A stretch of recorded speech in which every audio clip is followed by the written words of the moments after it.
नमस्कार दोस्तों। तो आज के इस वीडियो लेक्चर में हम लोग बात करेंगे इनइक्वालिटी के बारे में। तो बेसिकली इनइक्वालिटी क्या है? तो inequality is the gap between the rich and the poor.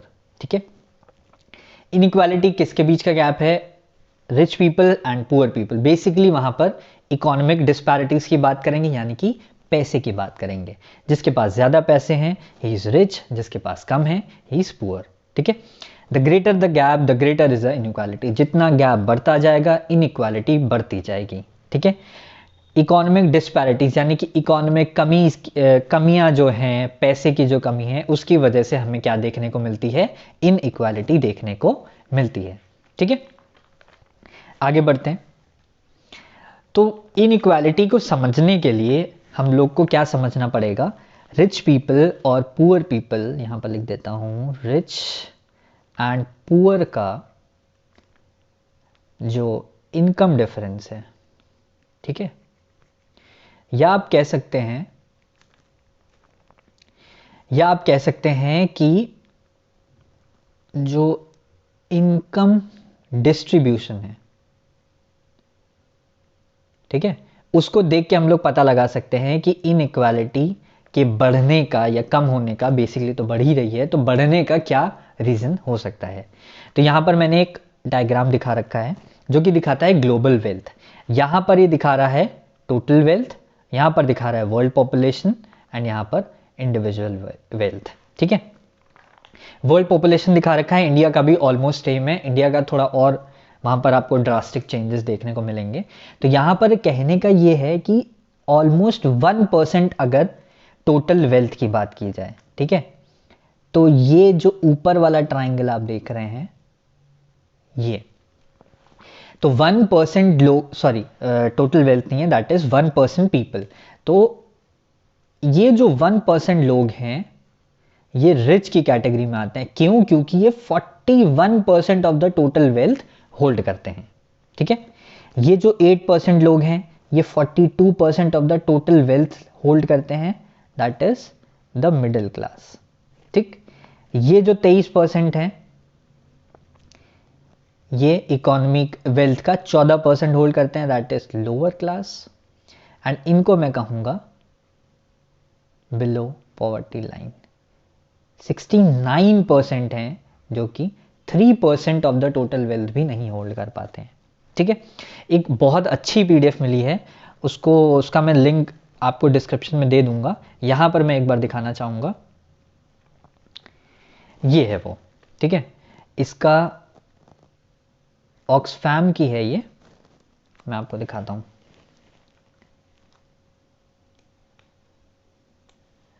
In equality kills, ये भी रिसेंटली दी गई थी, इन इक्वालिटी किल्स। एंड इस पीडीएफ को आप ज़रूर पढ़िएगा, बहुत मदद मिलेगी। अगर आंसर राइटिंग आप लोग प्रैक्टिस करते हैं तो आंसर राइटिंग बहुत अच्छा हेल्प करेगा ये। तो इसमें बेसिकली इंडिया के बारे में बताया गया था कि क्या क्या कैसी कैसी यहाँ पर दिक्कतें आ रही हैं, कैसी कैसी इनइक्वालिटीज़ देखने को मिल रही हैं। ठीक है, तो बाकी चीज़ें तो इसमें हैं, अच्छी हैं पढ़ने के लिए, लेकिन एक इंपॉर्टेंट चीज़ जो मैं दिखाना चाह रहा था अपनी इस वीडियो में, वो आपको दिखाता हूँ। बहुत अच्छे पॉइंट्स यहाँ पर मेंशन किए हुए थे, ये रहा वे फॉरवर्ड। तो वे फॉरवर्ड में ये दिया हुआ है इन्होंने कि रिकॉग्नाइज द इनइक्वालिटी, ये देखिए, recognise the inequality is real and agree to measure it. Inequality को सबसे पहले तो रिकॉग्नाइज करना ही बहुत बड़ी हम कह सकते हैं कि उपलब्धि होगी। यहाँ पर इंडिया में क्या है कि जो लाइन बनाई जाती है, जो पॉवर्टी लाइन बनाई जाती है, वो ही इतना ऊपर बनाई जाती है कि आधे लोग तो उसके अंदर आते ही नहीं हैं, जो नीचे के लोग हैं वो तो दिखते ही नहीं हैं। ठीक है, यहाँ पर क्या कर दिया जाता है कि मान लीजिए इंडिया की अगर बात करूंगा तो वापस मैं अपने उसमें आ जाता हूं। हाँ, तो यहां पर बात कर लेते हैं कि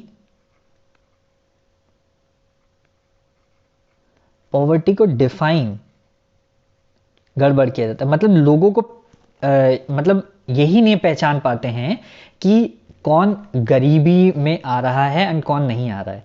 अब भाई अगर आज की डेट में अगर 50 रुपीज़ एक इंसान कमा रहा है, ठीक है, एंड 50 रुपये में उसकी डेली नीड्स नहीं फुलफिल हो पा रही हैं, मतलब जो कि मैंने अपने पॉवर्टी वाले लेक्चर में बताया है कि बेसिक नीड जैसे शेल्टर हो गया, फूड हो गया, वाटर हो गया, ये सारी नीड्स नहीं पूरी हो पा रही हैं, तो वो आएगा तो पॉवर्टी में ही ना, आएगा तो गरीब में ही, भले ही वो 50 रुपये कमा रहा है। यहाँ क्या कर दिया जाता है कि भाई जो 10 रुपये से कम कमा रहा है वो गरीब है। अरे जब 20 रुपये में भी नीड्स नहीं पूरी हो पा रही हैं तो भी तो गरीबी हुआ ना। लेकिन आधे लोग ऐसे ही, वो पॉवर्टी लाइन इतना नीचे कर दी जाती है कि जिनकी नीड्स नहीं भी पूरी हो पा रही हैं वो लोग उसमें आ ही नहीं पाते हैं। समझ रहे हैं क्या चीज़ बताना चाह रहा हूँ? कि भाई 10 रुपये की पॉवर्टी लाइन रख दी उन्होंने, ठीक है, मतलब 10 रुपये से जो ऊपर कमा रहा है वो गरीब नहीं है, लेकिन 10 रुपये से ऊपर कमा रहा है, 20 रुपये कमा रहा है, लेकिन 20 रुपये में डेली नीड्स नहीं पूरी हो पा रही हैं, तो भी तो गरीबी हुआ ना। तो यहाँ पर पॉवर्टी को डिफाइन करना बहुत बड़ी चीज़ है, एग्जैक्टली डिफाइन करना एंड देन उनके लिए स्कीम लॉन्च करना, उनको उस चीज़ के फ़ायदे देना, तब जाके कहीं ना कहीं ये पॉवर्टी कम होगी, ये इनइक्वालिटी, ये डिफरेंस, ये गैप कम होगा। ठीक है, दूसरा पॉइंट वहाँ पर देख लेते हैं। Redistribute India's wealth from super rich to generate resources for the majority. इसकी मैं बात करूंगा अभी हमारे लेक्चर में ही कि जो इंडिया की वेल्थ है, जैसा कि अभी मैंने दिखाया कि क्या कहते हैं, वहाँ पर हम लोग देख रहे थे टेबल में 1% लोग 41% ऑफ इनकम होल्ड कर रहे हैं। ठीक है, तो उस चीज़ को रीडिस्ट्रीब्यूट करना बहुत इंपॉर्टेंट है। ठीक है, वो एक लिमिटेड अमाउंट ऑफ रिसोर्सेज है हमारे पास, ठीक है, एंड एक लिमिटेड अमाउंट ऑफ पैसा है। ठीक, तो अगर उन चीज़ों को इक्वली डिवाइड, उन चीज़ों को बेहतरीन तरीके से डिवाइड नहीं किया जाएगा, रीडिस्ट्रीब्यूट नहीं किया जाएगा, तो ये गैप हमें आने वाले सालों में और ज़्यादा देखने को मिलेगा। ठीक है, अब जो रिच पीपल हैं, जो अमीर लोग हैं, अंबानी साहब हो गए, टाटा साहब हो गए, तो इन लोगों की वेल्थ बढ़ती जा रही है। ठीक है, कम तो हो नहीं रही है ना, कांस्टेंट है, बढ़ ही रही है। ठीक है, और अगर वहीं पर हम लोग गरीब लोगों की बात करें तो भले ही मैं चलो एक बार को कहता हूँ कि उनकी इनकम कम नहीं हो रही है, लेकिन बढ़ भी तो नहीं रही है ना, मतलब वो लोग पॉवर्टी लाइन में ही हैं, नीचे ही हैं, ऊपर नहीं आ पा रहे। क्यों नहीं आ पा रहे हैं? यही दिक्कत है, डिस्ट्रीब्यूशन ही नहीं हो पा रहा है सही चीज़ों का, मतलब सही तरीके से। ठीक है, तीसरा इन्होंने दिया है generate revenue to invest in the education and health of the future generation. Education और फ्यूचर जनरेशन की हेल्थ पे इन्वेस्ट करना बहुत बहुत बहुत ज़्यादा ज़रूरी है ऑक्सफैम के अकॉर्डिंग। ठीक है, enact and enforce statutory social security provision for the informal sector workers. जो इनफॉर्मल सेक्टर वर्कर्स हैं उनकी सिक्योरिटी के लिए चीज़ें एनफोर्स करनी चाहिए, लॉस लाने चाहिए, लॉस को इनैक्ट कराना चाहिए, और कहीं ना कहीं हमारे रूल्स में चेंजेस होने चाहिए ताकि जो हमारी पावर है वो हमारे इकोनॉमी और सोसाइटी के हाथों में आ सके। किसके हाथ से? रिच पीपल के हाथ से। रिच पीपल के हाथ से वो चीज़ें शिफ्ट होके इकोनॉमी और सोसाइटी में आएंगी, तो ये हमारा जो गैप है ये कम होने लगेगा। ठीक है, ये चीज़ें थी ऑक्सफैम के अकॉर्डिंग। अब हम लोग वापस आ जाते हैं अपनी प्रेजेंटेशन पे। ठीक है, ये हमारा हो गया है पिरामिड की बात। ठीक है, पिरामिड की बात समझ में आ गई है। ये जो मैंने यहाँ पर ग्राफ बना रखा है, ये एग्जैक्टली ये जो डेटा मैंने दे रखा है ये इंडिया का नहीं है, ग्लोबल वेल्थ के बारे में दे रखा है, वर्ल्ड पॉपुलेशन, तो इसको इंडिया का मत समझिएगा। ठीक है, ऑक्सफैम के अकॉर्डिंग मैं बात करूं तो पुरानी रिपोर्ट्स हैं, तो यहाँ पर इन्होंने दे रखा है कि 1% of the richest hold 60% of the income. ठीक है, एंड जो पुअरर हैं, जो ये आपके 69%, जैसे कि इसमें दिखा रखा है, ये 69% हमें दिखा रखा है, ये जो गरीब लोग हैं ये इंडिया में जस्ट 4.1% ऑफ इनकम होल्ड करते हैं। ये जो 69% यहाँ पर मैंने लोग दिखा रखे हैं, तो आप देख रहे हैं कितना बड़ा डिफरेंस है। मतलब 1% लोग, मात्र 1% लोग 60% ऑफ द वेल्थ होल्ड करते हैं। ठीक है, तो ये चीजें यहां पर डिफरेंस कहीं ना कहीं क्रिएट कर रही हैं। अब आगे बात कर लेते हैं।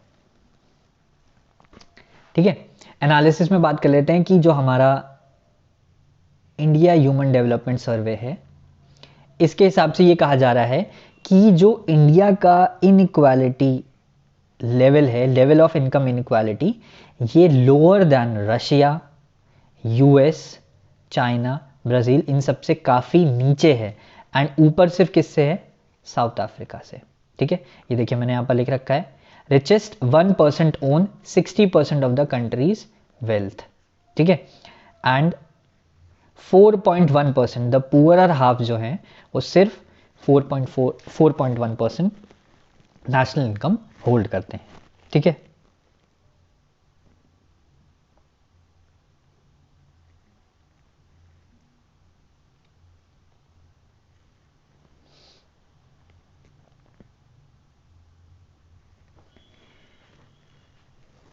अब देखिए मैंने अभी बात की ऑक्सफैम की, ऑक्सफैम की एक रिपोर्ट देख लेते हैं। तो इन्होंने यहाँ पर दे रखा है कि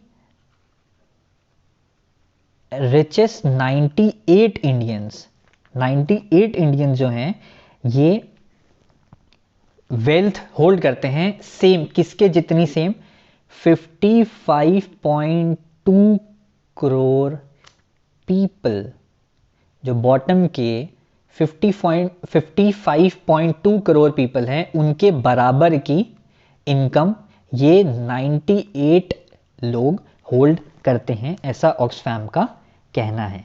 ठीक है, अच्छा ऑक्सफैम के सीईओ कौन है? मुझे ज़रा कमेंट में लिख के बताइएगा, ऑक्सफैम इंडिया के सीईओ कौन है?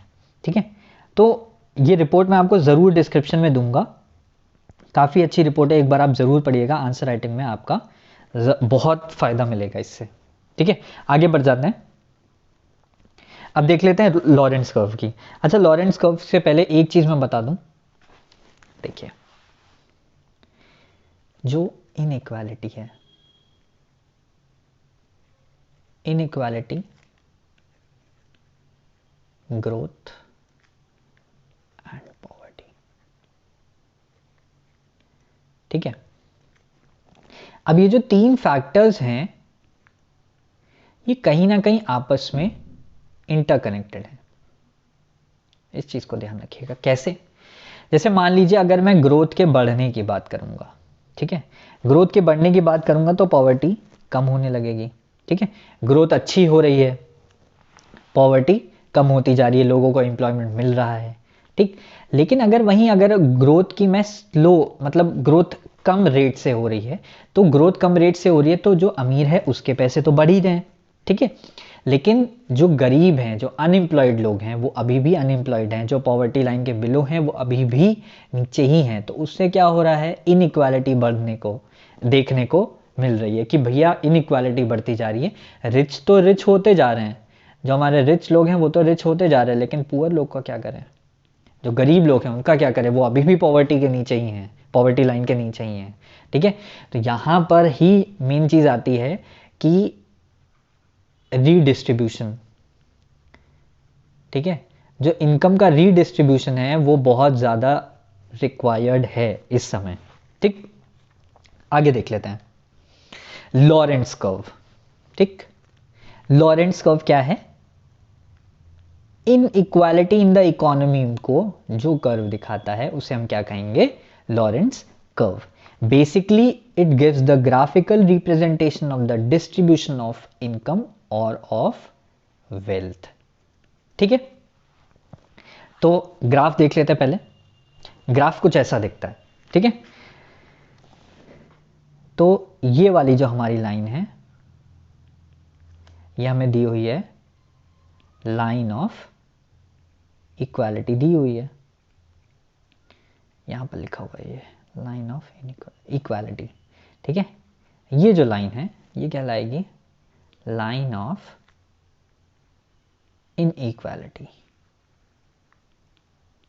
ठीक है, और ये जो हमारे बीच में लाइन दे रखी है दिस इज लॉरेंस कर्व। ठीक, इसमें कोई दिक्कत नहीं है। तो ये हमारी तीन चीजें हो गई। यहां पर एक मिनट,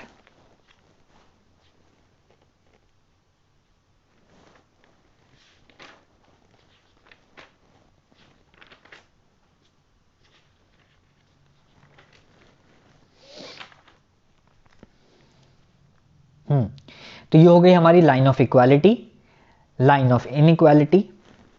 यहां पर हम लोग इनकम की बात करेंगे और यहां पर हम लोग पॉपुलेशन या पीपल की बात करेंगे। ठीक है, तो अगर हम लोग ए एरिया की बात कर लें, ये ए एरिया किससे डिफाइंड है? The area between line of equality and Lorenz curve. यहां पर लिख लेते हैं, ए क्या है? Area between line of equality and Lorenz curve, ठीक है। एंड अगर a प्लस बी की बात करेंगे, जो चीज़ें रिक्वायर्ड हैं अभी मैं बताऊंगा किसके लिए, तो a प्लस बी की बात करेंगे तो area between line of equality and line of inequality,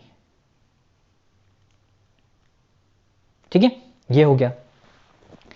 तो अगर हम इन दोनों एरियाज का रेशियो ले लें, यानी कि a upon a plus B, ये चीज ले लें, तो a upon a plus B को हम लोग क्या बोलेंगे? गिनी कोफिशिएंट। राइटिंग थोड़ी खराब है मेरी, माफ कीजिएगा उसके लिए। गिनी कोफिशिएंट, ठीक है। तो गिनी कोफिशिएंट क्या हो गया? a upon a plus B, जहां पर a क्या है? Area between the line of equality and Lorenz curve, and a plus B क्या है? Area between the line of equality and line of inequality, ठीक है, इसमें कोई दिक्कत नहीं है। अब जो हमारा गिनी कोफिशिएंट है, यहां पर पीछे मैं दिखा देता हूं, ये देखिए क्या लिखा है? It is use to calculate the Gini coefficient. Gini coefficient क्या बताता है? It is the numerical indicator of the inequality in the country, ठीक। अब देखिए, ए हमारा क्या है? Area between the line of perfect equality and the Lorenz curve, ये हमने ए मार्क कर दिया था, ठीक है। Perfect equality and the line of perfect inequality, इसके बीच का ए प्लस बी मार्क किया हमने, तो गिनी कोफिशिएंट क्या हो गया? ए अपॉन ए प्लस बी, ठीक है। वही चीज हमने यहां पर लिख रखी है, इसमें कोई दिक्कत नहीं है। अब मान लीजिए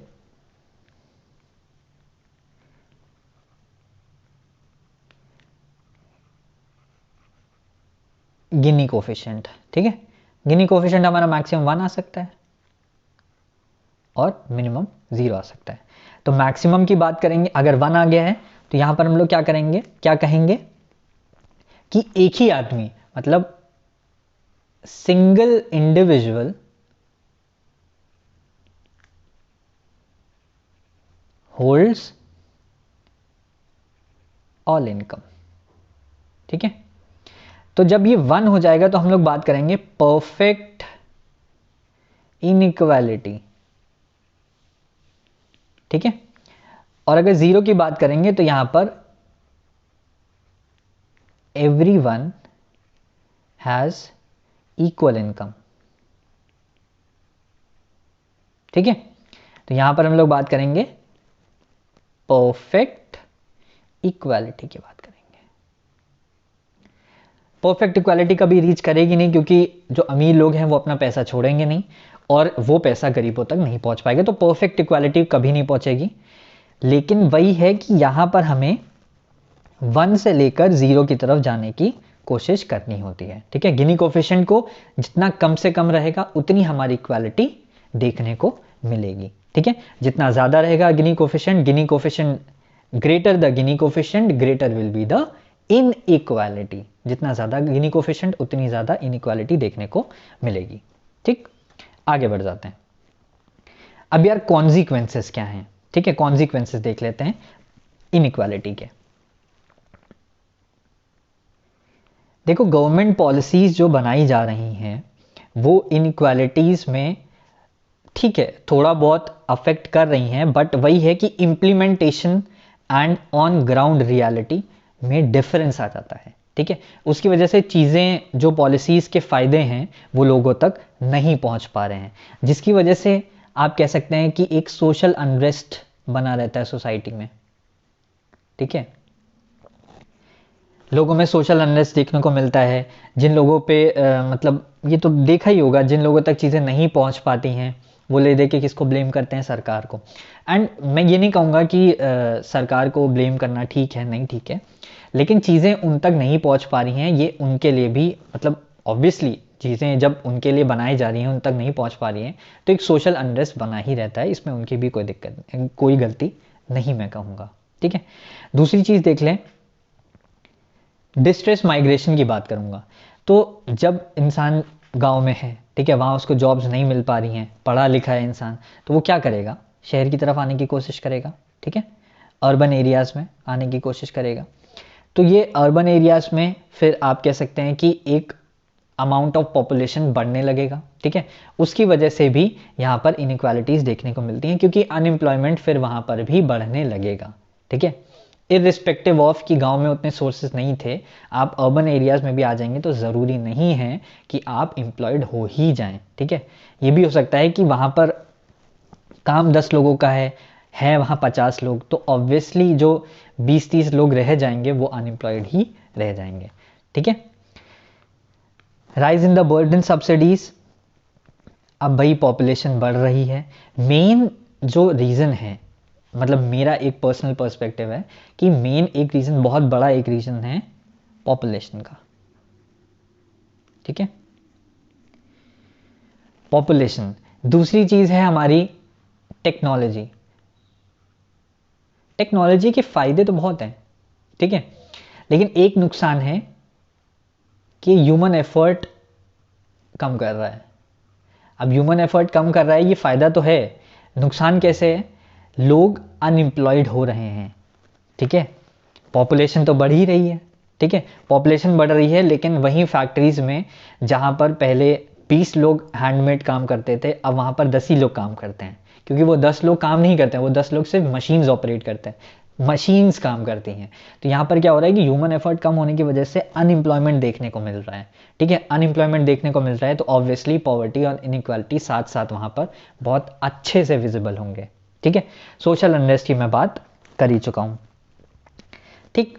अब आगे बात कर लेते हैं इम्प्रूवमेंट कैसे किया जाए, ठीक है, कंक्लूजन क्या है, मतलब ठीक है हमने पॉवर्टी देख ली, हमने इनइक्वालिटी देख ली, लेकिन इसको इम्प्रूव कैसे किया जाए, ठीक है, आंसर राइटिंग में बहुत हेल्प करेगा। अब देखिए, जो पॉइंट्स बता रहा हूँ उसको प्लीज़ अच्छे से समझिएगा, ताकि आपकी चीज़ें वहाँ पर, जो आंसर राइटिंग में बार बार आंसर राइटिंग की बात करूँ तो आंसर राइटिंग पे फोकस करिए, ठीक है। MCQs तो हो जाते हैं, लेकिन बेसिक हमारे आंसर्स जो हैं उसमें अगर हम लोग डेटा, फैक्ट्स और पॉइंट्स वहाँ पर अच्छे से ब्लॉक में मेंशन करेंगे तो that will enhance the quality of answers. तो सबसे पहले बात कर लेते हैं स्किल डेवलपमेंट की। यार लोग पढ़े लिखे हैं, ठीक है, लेकिन स्किल नहीं है। अब हर चीज़, हर जॉब आपको पढ़ाई से नहीं मिल रही है, आपको वहाँ पर स्किल्स की भी ज़रूरत पड़ेगी, ठीक है। तो स्किल डेवलपमेंट बहुत इंपॉर्टेंट है। प्रोग्रेसिव टैक्सेशन, यार प्रोग्रेसिव टैक्सेशन सबसे बेहतरीन टैक्सेशन मैं कहूँगा, जिसमें कि रिच जो हैं वो ज़्यादा टैक्स दें और जो पुअर हैं वो कम टैक्स दें। बेसिकली उनकी इनकम से रिलेटेड होता है, ठीक है, इनकम से रिलेटेड होता है, जिसकी ज़्यादा इनकम है वो ज़्यादा टैक्स देगा, जिसकी कम इनकम है वो कम टैक्स देगा। मतलब ये इनकम टैक्स के बारे में बता रहा हूँ, एग्जाम्पल ऑफ प्रोग्रेसिव टैक्सेशन, ठीक। इक्वल अपॉर्चुनिटी, फिर भी मैं कहूँगा कि ठीक है, इक्वल अपॉर्चुनिटी तो मिलनी ही चाहिए, आज के टाइम पे मिल भी रही है, लेकिन कहीं ना कहीं थोड़े बहुत अभी भी डिफरेंसेस हैं, ठीक है। लेबर इंटेंसिव मैन्युफैक्चरिंग, जैसा कि मैंने अभी कहा, 20 लोग थे फैक्ट्री में, ठीक है, मशीनें 2 थी, ठीक, तो 2 मशीनों से काम चल रहा था, बाकी ये लोग हैंडमेड कर रहे थे। अभी क्या है, मशीनें 10 आ गई हैं, ठीक है, 10 मशीन्स आ गई हैं, तो 10 मशीन को ऑपरेट करने के लिए 10 लोग चाहिए, बचे ये 10 लोग, ये कहाँ जाएंगे, अनएम्प्लॉयड, ठीक है। तो यहाँ पर लेबर इंटेंसिव मैन्युफैक्चरिंग पे फोकस करना चाहिए, हैंडमेड चीज़ों पे फोकस करना चाहिए, ठीक है। टेक्नोलॉजी का यूज़ अच्छा है, लेकिन अति किसी भी चीज़ की खराब होती है, ठीक है। तो यहाँ पर मैंने इनइक्वालिटी को अपने तरीके से, मेरे हिसाब से मैंने अच्छी तरीके से समझाया है। होपफुली आपको ये चीज़ें समझ में भी आई होंगी। तो फिलहाल आज के लिए इतना ही। Thank you.